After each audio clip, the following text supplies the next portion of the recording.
if you need to go and do.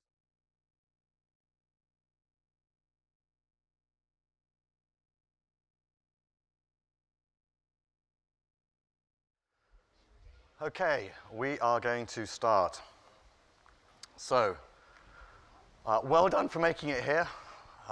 It's the graveyard shift of the concurrent sessions. I salute you. I hope you are still riding on a bit of a coffee high. We've got 45 minutes. It's a great topic, so please keep with us. I have a great panel to talk to as well. So I just wanted to, I'm the moderator. My name's Tim Lloyd. I run a business called LibLinks. It's a cloud-based identity and access management service. So I'm very passionate about this topic.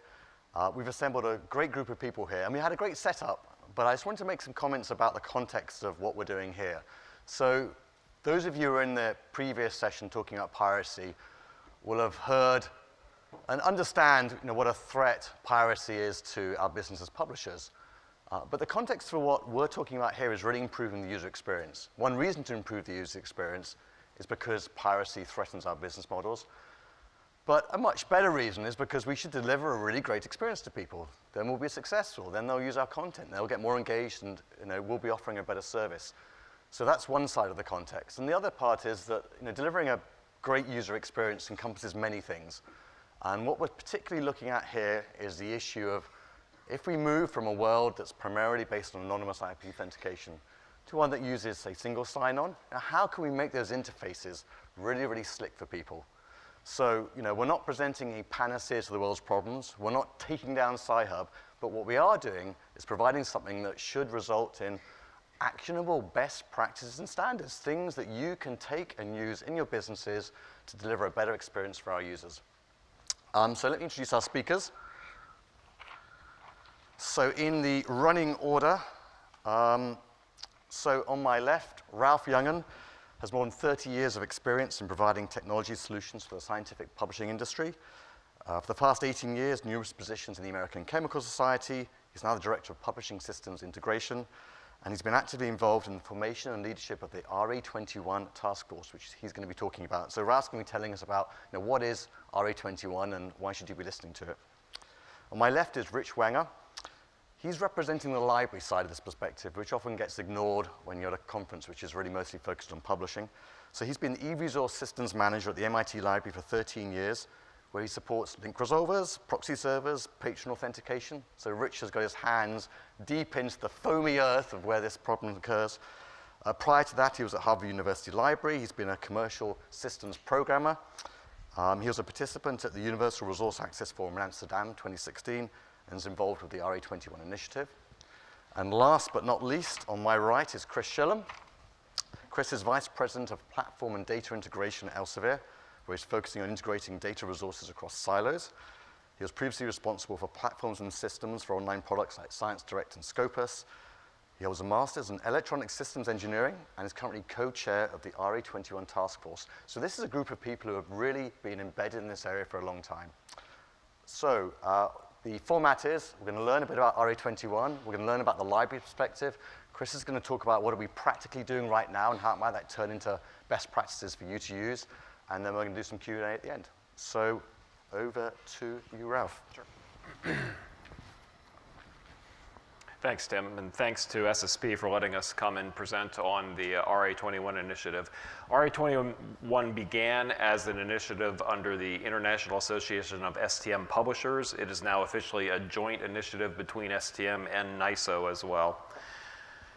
And let me just provide a little bit of background for the conversation here. So many of us are probably seasoned enough in our careers to remember when accessing content meant physically going into a library. And that was a relatively simple business model that we publishers had back then, where we sold our content to a library, and then the library allowed that content to be accessed by those authorized users of that library community. And that meant physically going into the library. That meant perhaps showing your library card as proving that you had rights to access that content. And the content was safe when the doors were locked at night. Back then, when publishers began to digitize their content, we found that IP address recognition was a very convenient means for having that digital representation of that authorized user community. After all, back in the 80s and 90s, if you were accessing content from publishers, you probably were on campus, and you probably had a physical IP address for that campus accessing that content. Things have changed dramatically since then. We now access content from many different locations, from many different devices, and having that physical proxy of that IP address being the means of authorizing your membership in a community that is authorized to access that content is no longer a viable means of moving forward in the 21st century. So let me show you a bit of the user experience that many publishers have implemented today. And the user experience on campus is quite seamless. So here I've done a Google Scholar search, and I might be interested in the first article here in my Google Scholar search, and so I click. And I come to the publisher website where I see that there's a PDF option there, and I click, and in 1 or 2 simple clicks, I have access to that article. On campus, very seamless. Let's look at that same user experience off campus. So I do my Google Scholar search once again. I come to the publisher website once again. I click on the PDF link, and I hit the publisher paywall. And now I might be a bit stymied and say, okay, it says that I can buy this article. I really don't think I should have to buy this article. I think that I have rights to it. It says that I can log in if I have an individual subscription. Well, I don't think I have an individual subscription. So I might notice down here there's something that says log in from your home institution. Well, let me try that. So now I'm presented with a list of geographic regions that my institution might come from. And so perhaps I'm from the UK, and so I click on the link to the UK. And now I'm presented with a list of every institution in the UK. And so I look for my institution, and perhaps I'm from the University of Oxford, and I click there. And now I'm being asked to log into my Oxford University account, and I do that, and in 6 easy clicks, I now have the access to the article, right? I'm not just picking on my own employer here. This user experience is probably a very common user experience that many of you have implemented if you have shibboleth access to your content. And this is part of the problem that we have today in terms of why off-campus access is so cumbersome and why people are seeking out pirated copies of content, especially when off-campus.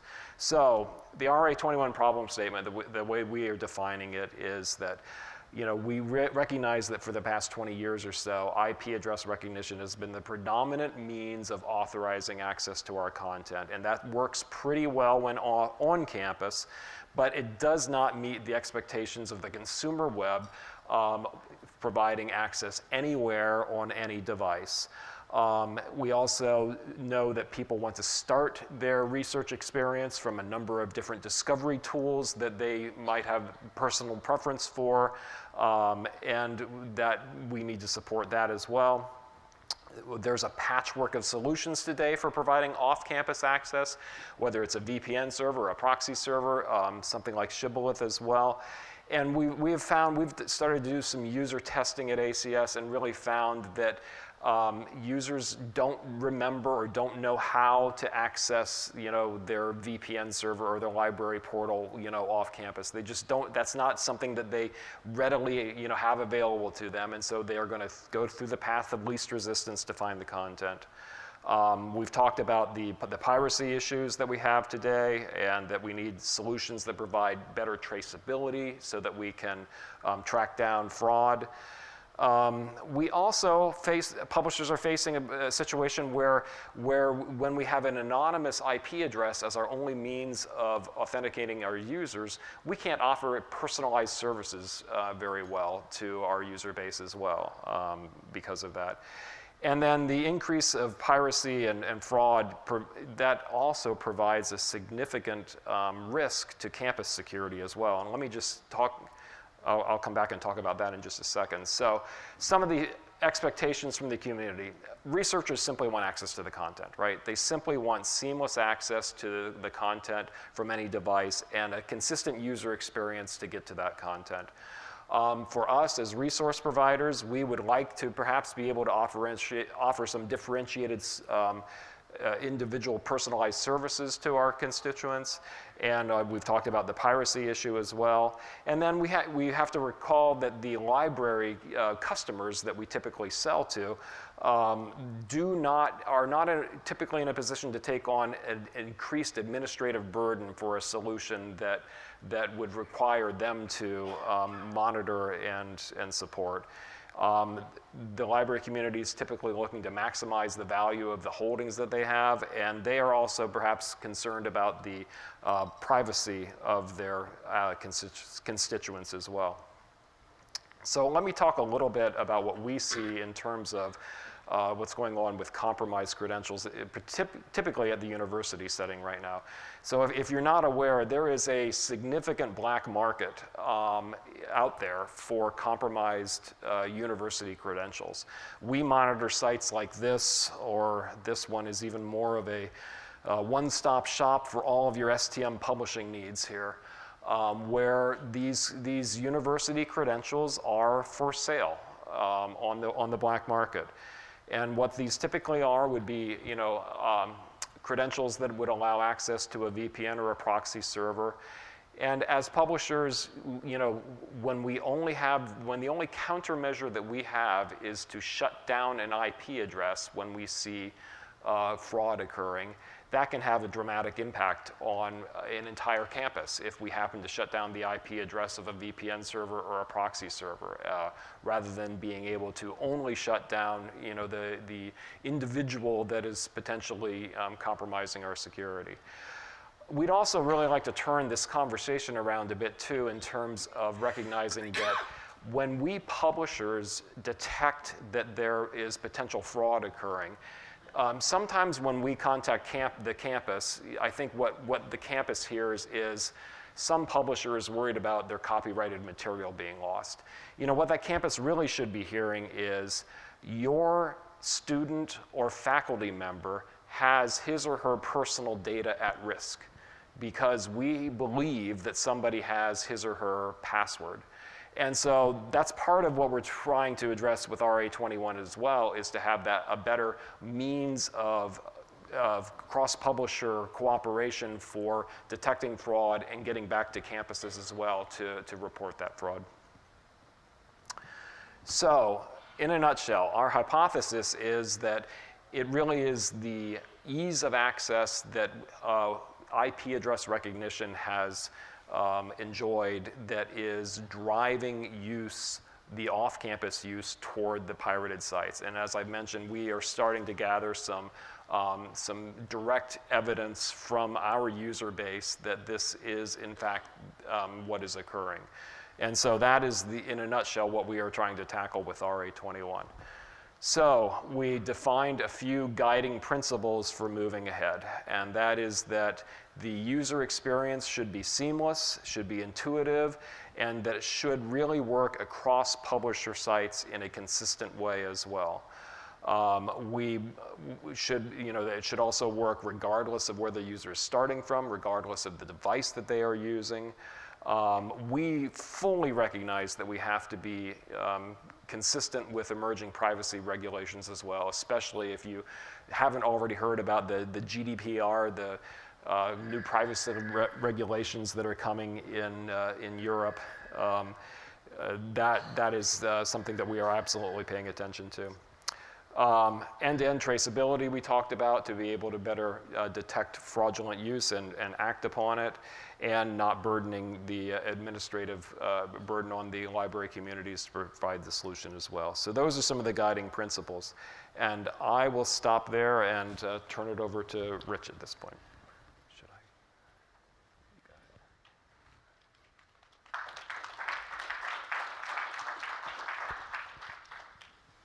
Thank you. Good afternoon, and thank you for attending. go to enough conferences to know the stamina it requires to hang in for the last session on the last day. Really appreciate your attendance here. As was said before, I am the e-resource systems manager at the MIT library. I've been there for more than a dozen years. I hope to give a response here from the standpoint of academic libraries, sort of writ large, but there's, of course, no way that I represent all academic libraries. I only represent one. So please bear that in mind. And I want to begin by emphasizing, again, what I think is priority number one. There are a lot of things that I hope, ARI21 can do, and many of them have already been alluded to. But improving the user experience, we really need to begin and end with that in a way. It has to be where the focus is. There's just not a way forward unless we do that. I have here a rather long URL, and don't bother copying it down. These slides will be made available, and I'd be happy to correspond with you offline. But if you are new to this space or to this issue, if you're wondering kind of what's all the fuss about, what's wrong with IP filtering and so forth, if any of that describes your experience, this is one example of a really good, cogent demonstration live of a researcher showing what's wrong with the user experience. This was done by Roger Schonfeld at the STM conference in Frankfurt, Germany in the fall of 2015, I believe. If you're new to this, look this up. It's well worth your time. When you get to this page, just scroll down to the video and you're good to go. Why is this initiative important to academic libraries? From here on, my slides will refer to AL. That's what academic libraries is meant to convey. IP filtering is an anachronistic dead end.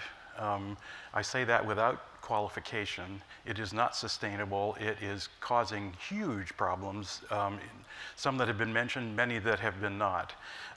It is not sustainable. More than a dozen years of working in this realm have convinced me of that.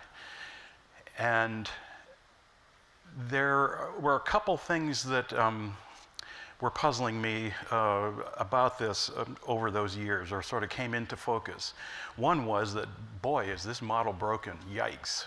It worked well for what it was supposed to do back in the late 90s, but man, things really have changed, as was said earlier. The other thing that puzzled me was that we were fairly early adopters of Shibboleth and the infrastructure that implies, federated ID management. And the promise of federated ID management and single sign-on, the amazing benefits of that, both on campus and off, were puzzling because I kept thinking, why aren't we academic libraries all over this? Why isn't the publishing industry, why aren't providers all over this? It seemed that nobody was, but turns out that there were people all over it. I just hadn't contacted them yet. I got involved with what became the ARI21 initiative about a year ago. And I attended the URA conference in Amsterdam. And it was the first time in my life that I've been in a room full of about 40 people and everybody understood what the problem was. It was a great relief. Somebody somewhere is thinking about this besides me, and it turns out that much good work had been done on this issue in the publishing world. So that was a happy moment, and I've tried to hook onto it since. I would like to say at this point that the way I am thinking about this is that this initiative is important to academic libraries, maybe almost overwhelmingly for this one reason. We, libraries, have in this initiative the ability and an opportunity to collaborate on something big that we both, publishers and consumers, need changed, rather than assuming our usual passive attitude where, and believe me, I know about this passive attitude. I sit in my office and in comes an email that said, publisher XYZ just did XYZ on their website and now nobody can get to it. Can you figure out why and can you fix it? Yeah, I want to help with this. I see the problem. I see my organization's difficulties with IP filtering, even though not all of them yet do. But this is a collaboration effort. Academic librarians, let's get in the game. I want to help with this. I want to help shape this for our own needs, but I also want to help drive. I'd rather not just be reactive. And the cool thing is that while there are some issues to be worked out that will be referred to in a few minutes, most of the tools, much of the infrastructure in order to make this process better already exists. There are some issues that are particularly important to academic libraries, and again, this is only a partial list and not everybody would have the same list, but privacy is one of them. Libraries have long been concerned about privacy for all sorts of reasons. Political for one, the USA Patriot Act, and all that goes with covert surveillance and so forth. But one of the things to realize about privacy is that it is a very unclear space right now. I think many librarians will just sort of reflexively want to protect privacy in some way. On the other hand, our users are deeply into social media, and none of that has changed just because Yahoo lost a couple of billion credentials. And it sure looks to me like our users care less about privacy as an overarching blanket thing than perhaps they used to. Many commercial providers and vendors of software, and perhaps publishing too, and elsewhere, are rapidly providing users the ability to use their social network credentials to log into proprietary systems. That doesn't sound to me like people that are paranoid about privacy.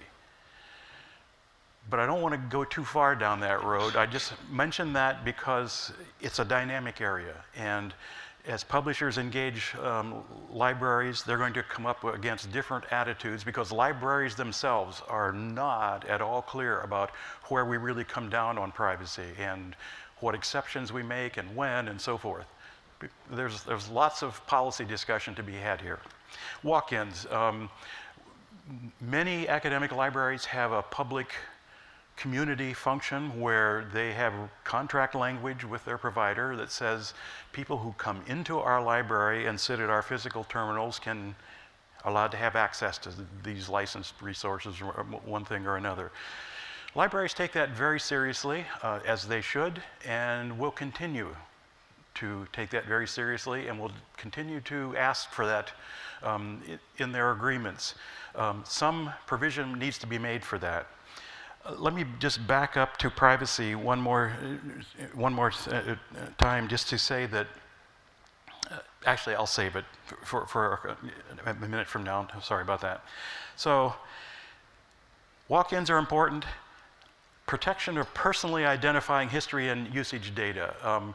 Go to almost any site that requires you to set up an account, and what do they want? They want your email address, so that you're now personally identifiable. What's going to be done with that information by providers? Are they going to sell it? Are they going to spam you with advertisements? And so on. So that's an issue. I suspect that contract language is going to need to tighten up in that regard in some way or another. And a current problem is that in spite of the fact that federated ID stuff like shibboleth and so on has been around for most of a decade and is very well established, there's a lot of really bad so-called SAML installations out there.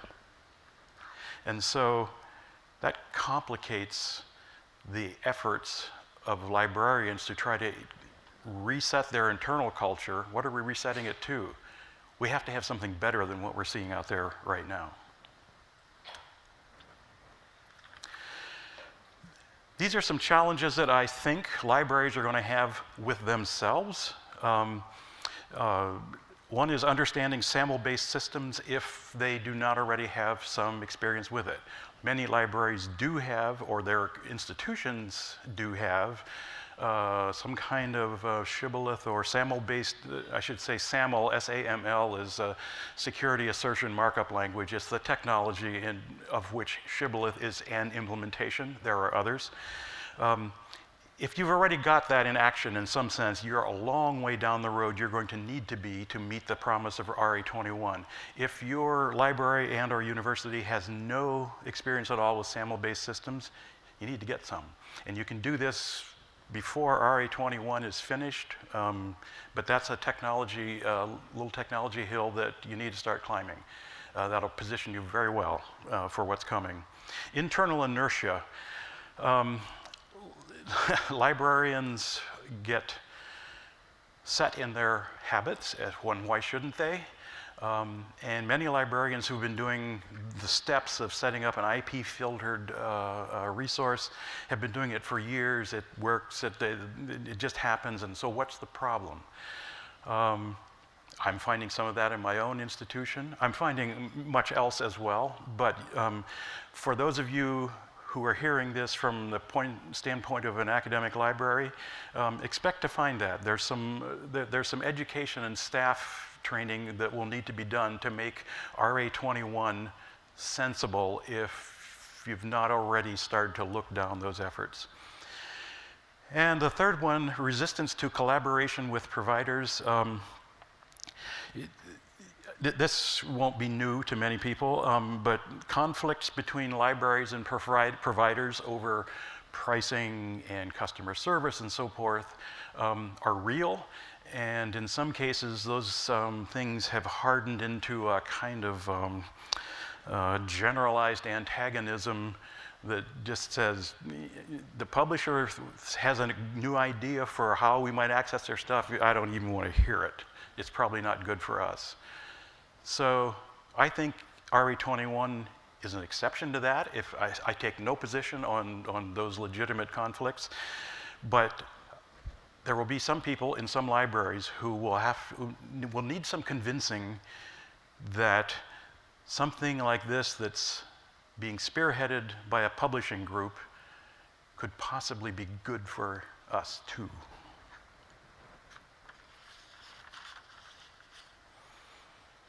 What are some of the benefits? Got it. And I'll try to be brief here. We're coming up on time. Authentication at the point of need, that's probably clear already. If not, what that means is, one of the shortcomings of IP filtering is that it carries with it the expectation that you have to come to us first. We have a proprietary portal. You have to start in our stuff, and then we can say you can go to this provider. That's nonsense. That decision point, whether or not you need to be authenticated and where, has to move from proprietary portals out to the provider. Providers on Google Scholar gets a link, goes to a provider site. That's the point where the provider needs to say, I need you to authenticate before going further. Where do you want to go, or have it already set up, and so on. That has to move. Single sign-on has already been alluded to. It will make it will avoid the need for repetitive authentication in a browser-based environment, and we hope across vendors as well as across internal sites. Comprehensive device support, already been alluded to. Support for multiple institution affiliations. There are a lot of scholars who have affiliations at a number of different institutions and may tonight want to authenticate here, but tomorrow have a need to authenticate over there. They ought to be able to do that without reading an encyclopedia. Kind of on the in-house technical front, more granular control for the reasons that have already been provided. Let's shut down a misbehaving session rather than the entire campus on a proxy server. Federated metadata, easily available, already out there. No need to maintain IP address ranges, and a gradual reduction in the use of proxy servers and so on. There are many more. These are just a few of the highlights. I'll end with this, and this is getting a little ahead of the story. ARI21 is in process. It's not done. It's not something you can say, now I'm ready to implement it. But I'm thinking a lot about how we might and will implement these changes, and librarians particularly need to hear this. We are not advocating some abrupt cut-over thing from we used to do this and now the world's entirely different.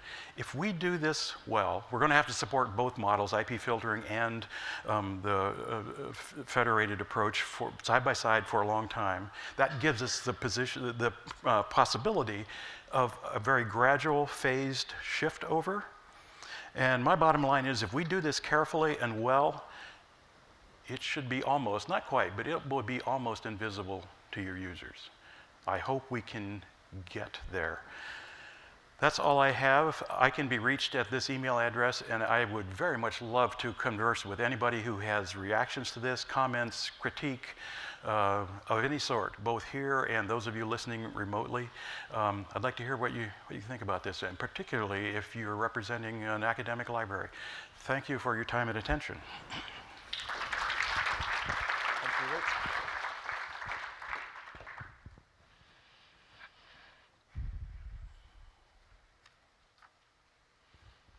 Well, great. Good afternoon, everybody.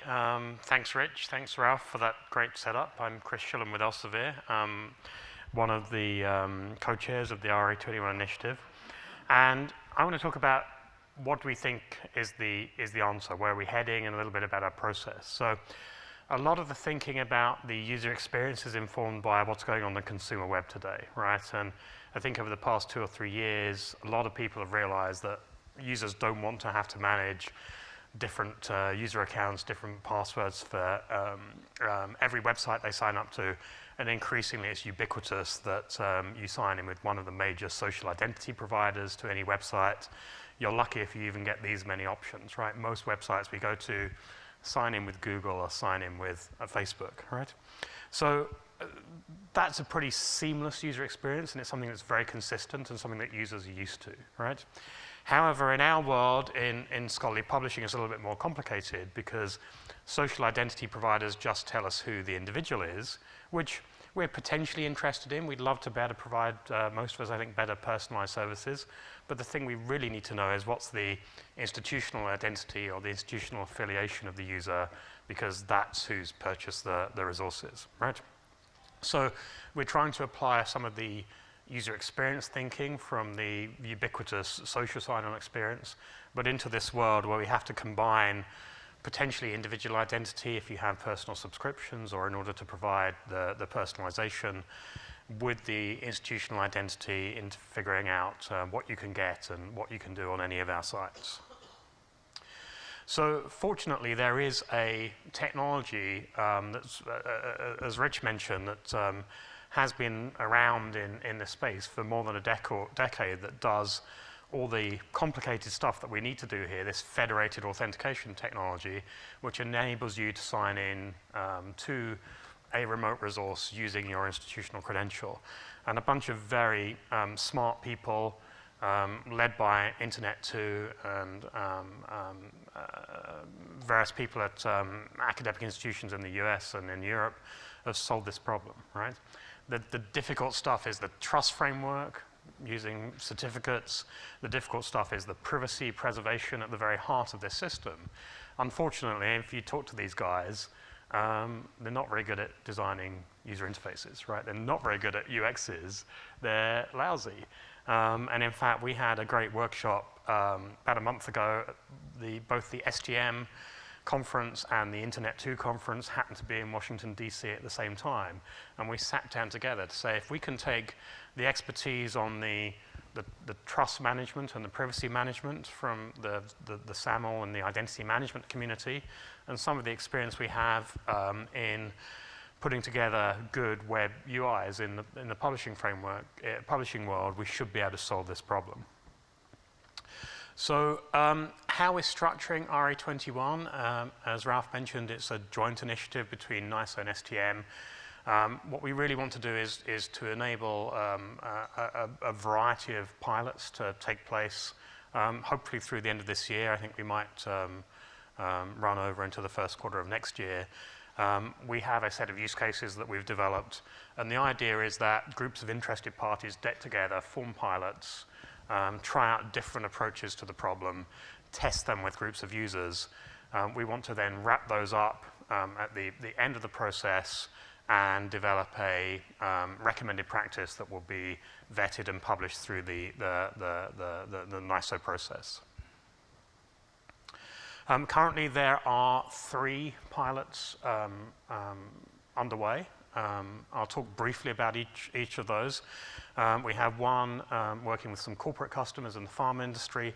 We did have 3 pilots defined in the academic space, but in the conference in Washington a month or so ago, we realized that 2 of them could be better combined because they were really trying to take a very similar approach and brought expertise we needed together to address that. And I think we'll start with really addressing the user experience, the access experience for off-campus use.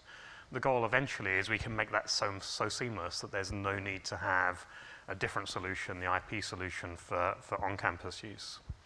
So the corporate pilot, which Ralph is leading, supported by the Pharma Documentation Ring, which is a bunch of information specialists from the big pharma companies, a number of scholarly publishers involved. CCC are sponsoring this.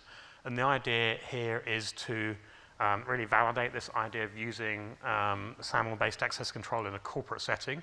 It turns out that most of these pharma companies have put that infrastructure in place anyway because they're increasingly collaborating in the way that they do their work with external software as a service providers, with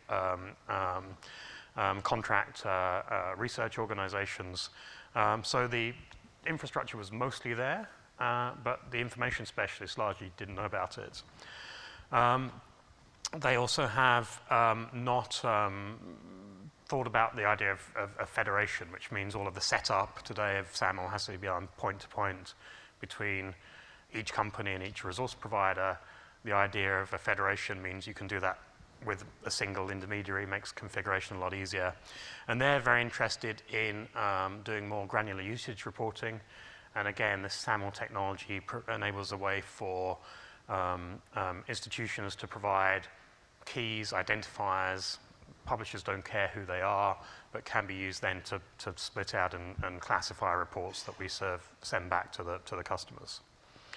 That pilot is a little bit ahead of the others. It formed at the end of 2016. There was a survey that we did sent out to the information security folks in the PDR companies to gain an understanding of their maturity with the technology, and they're very much focusing on the user experience aspects. There was a whiteboarding workshop in March. You can see the screenshot from that to really figure out how to make this as seamless as possible for users. The first academic pilot we're calling the Privacy-Preserving Persistent WAIF. It's a bit of a mouthful, P3 for short. The idea here is this process that Ralph showed you, where we all have on our websites, where the user has to go through a series of complicated menus to get to their institutional sign-in point.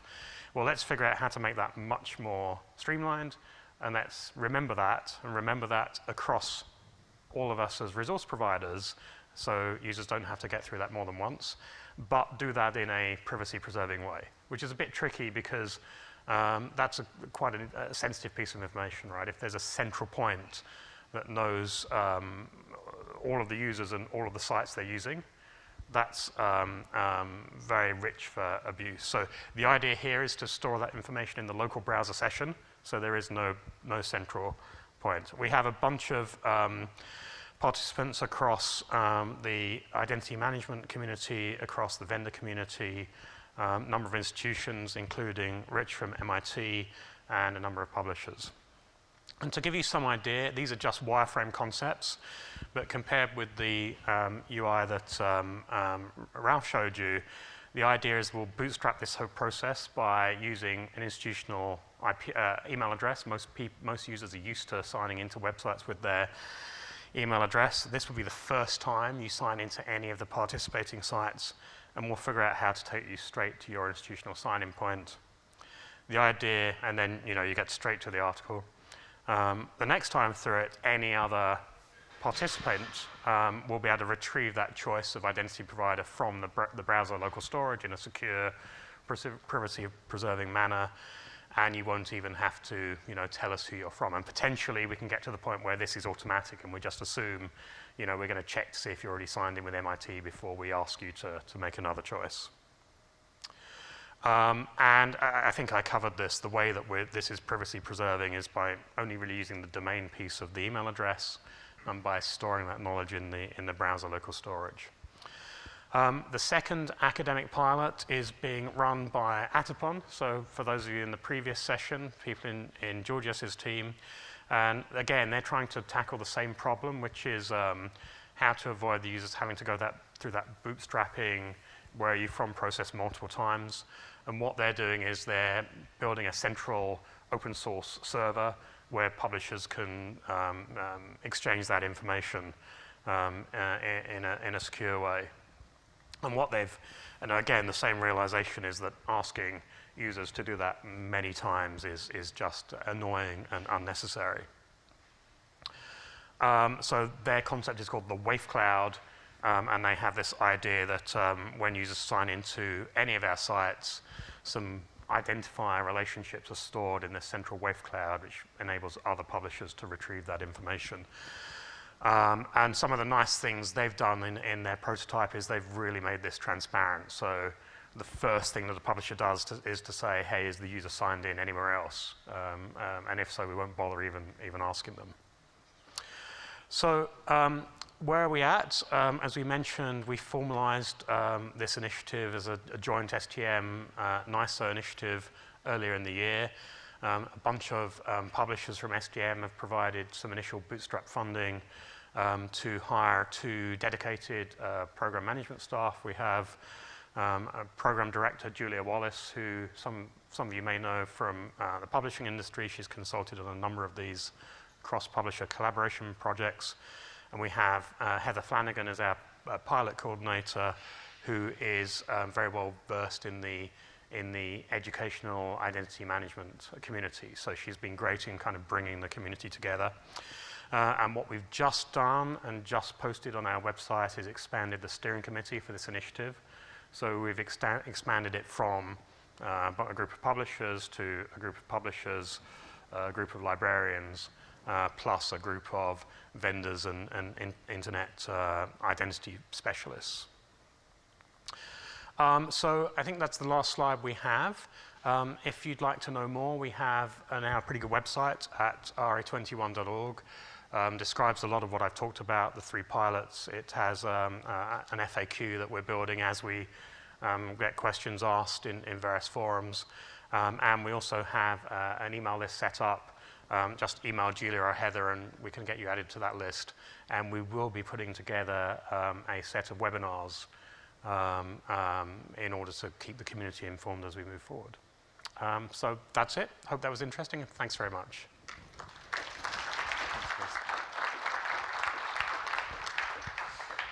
So we have a little bit of time for questions.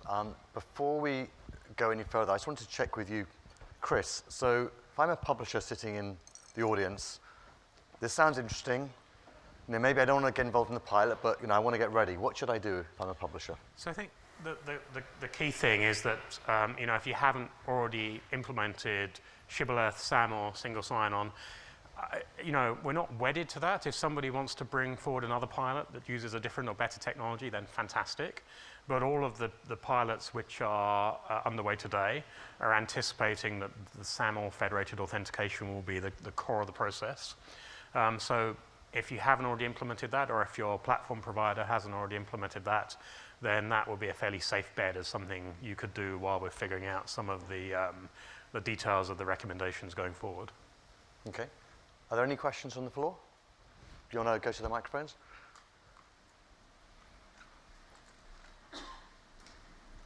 I have a couple of probably pretty basic how does that work questions. The first one is with the demonstration just now, the mock-up, and I type in my domain, mit.edu, but I'm just, somebody who's kicking back in Nebraska. Where does it happen that I actually get verified as belonging to mit.edu? Rich, do you want to? Sorry, am I up?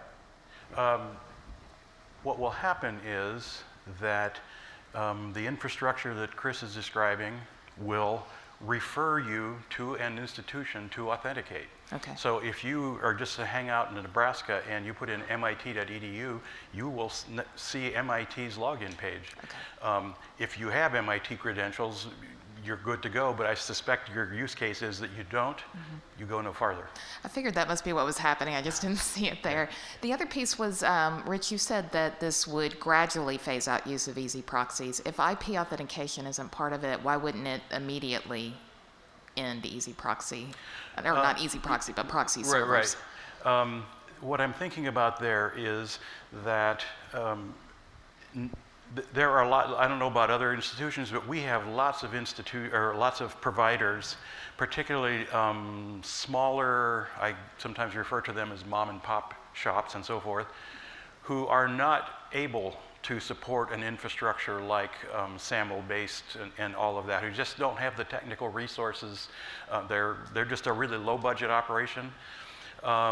It's going to be a long time, probably never, for some of those that they will be able to participate in this because they just don't have the technical infrastructure and staff. So that's the thing that is why I say that. My vision is that the use of the proxy server, the number of providers that we require it for, goes down over time, but it probably hangs around for the foreseeable future. I just want to add on to that there's quite a technical curve for SAML and shibboleth compared to IP authentication and username and password. So if you're a sophisticated publisher, you might be able to handle that. So the same is actually in publishing as well as libraries. There's quite a few publishers that at the moment are still basing their systems on IP authentication, username and password, because their customers are still basing their systems on IP authentication. So one side has to move in step with the other one. So I think it's going to be around for quite a while for that reason. And maybe I'll just add, as Easy Proxy was mentioned, so the folks at OCLC have been involved in these discussions, and they've actually already been doing some work to enable, instead of being a proxy, to be a bridge from whatever patron management database there is currently on the back end of an Easy Proxy to this world of SAML and shibboleth. So that provides potentially quite a nice migration route. Next question. So I'm an institution, the Institution of Engineering and Technology. We're just doing a feasibility study to look at replacing our single sign-on system. So our issues are that we are an institution as well as being a publisher. So we have both sides of the equation. And we have 170,000 members that we need to give logins to. Yeah. We probably have 300,000-400,000 people on top of that.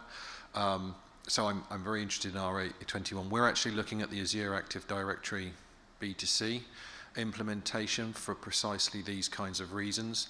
Is anybody else looking in that area on the pilot side of things? Because from a point of view of sharing some information, we might have some to share, or we might have some to grab, as it were. So I'm not aware of anybody specifically using AD in the pilots, but AD, Ping Federate, all of these folks, Okta, they're all providing SAML interoperability. So that's why we think SAML is a good standard to pick. Yeah, I mean, from our problem, we've looked at trying to get people to supply the solution to us, but at those kinds of numbers, those solutions get really, really, really expensive, candidly, and that's one of the problems that we're facing. Yeah. Thank you. Hi. So my understanding of shibboleth is the Federation provides the trust fabric, as they say, so that the service provider and the identity provider can communicate directly in the back channel, and the WAF is just the way that that kind of hookup happens. So when you're talking about a shared WAF, does that mean pinning that transaction back to the Federation so it's no longer out of the way? And isn't the original concept where the whole privacy thing comes from is that the Federation is not a intermediary in that transaction? And so how does that all, am I on the right track, and how does that work? So, I mean, there are a couple of different approaches. The P3W, there is a shared discovery service, but a lot of that actually runs on JavaScript in the browser, again, so it tries to keep essentially the list of possible institutions is downloaded and the search runs in the browser. So that's the privacy preserving aspect. Yeah, I'll add to that. I think there's a key concept that has to be solidified here, and that is that any of these sharing systems that we're talking about here are not truly like a cross-publisher single sign-on environment. What they're doing is they're sharing the knowledge of where a particular user's institutional affiliation. Every solution that we're looking at would always take that user back to his or her institution, and they authenticate at his or her institution's login page. We think that is a really key, important concept here because the MIT users are used to seeing that login page, and for security purposes as well, we want to always redirect them back there to that page that they're familiar with. So there's still a waif, but it's remembering that first choice, Right. basically. Okay. Right. All right. We actually have a question from the virtual people, so I want to let them ask their question first. No, I'm just waiting 5 minutes till we close. Oh, right, okay. Please go ahead. All right, just real quick, we mentioned a couple different times about cost associated with single sign-on or other aspects, but there are open source mechanisms to allow single sign-on, such as like Glue or ForgeRock or other mechanisms to get into that low-cost provider market for the publishing area.